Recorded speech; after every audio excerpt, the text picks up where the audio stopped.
Seringkali ada satu gagasan dalam teologi Kristen yang, kalau kita pikirkan, bisa membuat dahi berkerut. Pertanyaannya sederhana. Mengapa Tuhan memilih jalan yang terkesan begitu rumit untuk menyelamatkan manusia? Kenapa Ia harus menjadi manusia?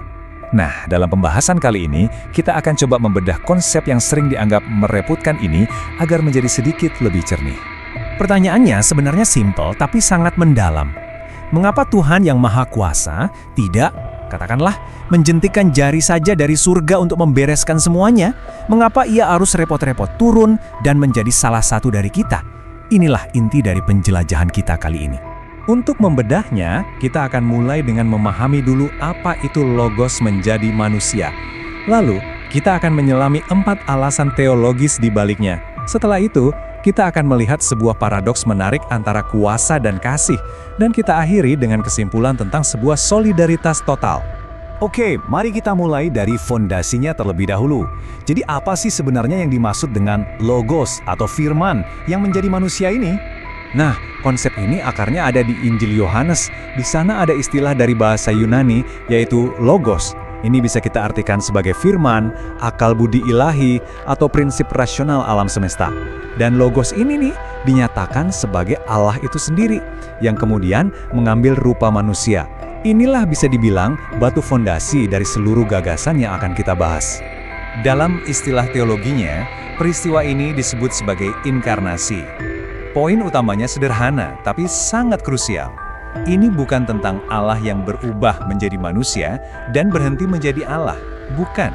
Melainkan Allah yang mengambil atau mengenakan natur kemanusiaan tanpa pernah kehilangan keilahiannya sedikit pun. Dulu, ada sebuah pertemuan para pemimpin gereja awal yang sangat penting, namanya Konsili Chalcedon. Mereka merumuskan hal ini dengan sangat hati-hati untuk menghindari salah paham. Kesimpulannya begini, Kristus adalah 100% Allah, dan pada saat yang sama, 100% manusia. Dua natur ini, ilahi dan manusiawi, bersatu secara utuh dalam satu pribadi. Dan ya, ini adalah salah satu misteri inti dari iman Kristen. Baik, kita sudah bahas apa itu inkarnasi. Sekarang kita masuk ke pertanyaan mengapanya. Kalau konsepnya serumit ini, kenapa ini dianggap begitu perlu? Nah, teologi Kristen menawarkan setidaknya ada 4 alasan mendasar. Keempat alasan ini sebenarnya saling berhubungan.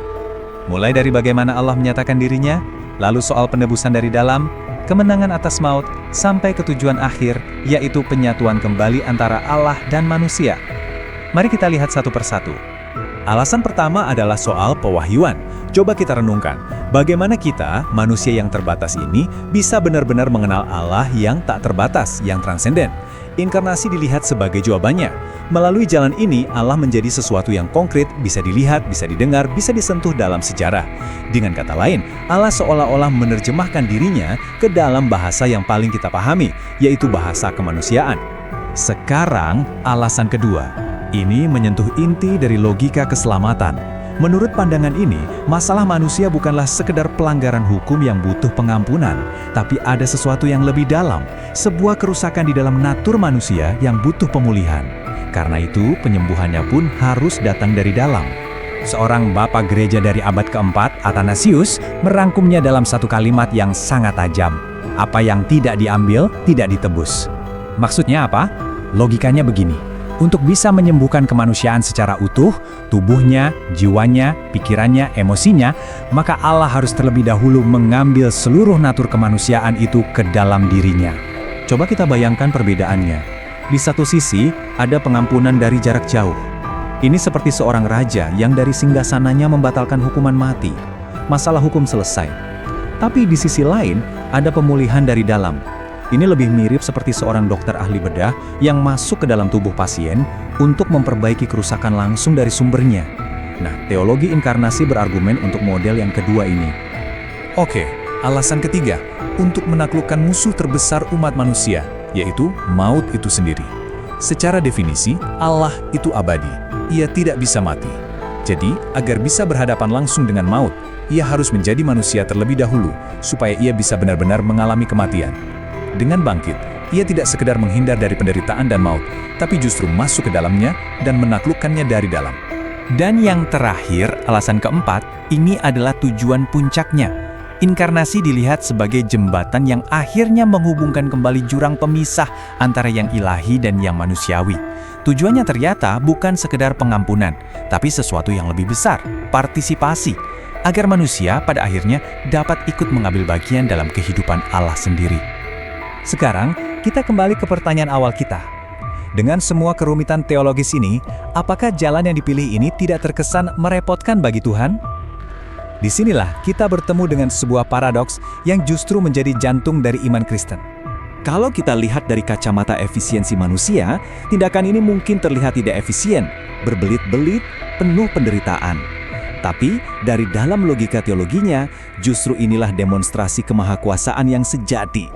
Karena kemahakuasaan dalam pandangan ini bukan hanya kemampuan untuk menciptakan alam semesta, tapi juga mencakup kemampuan untuk rela menjadi kecil dan rapuh. Jadi, poin kuncinya adalah definisi kuasa itu sendiri seolah dijungkir balikan.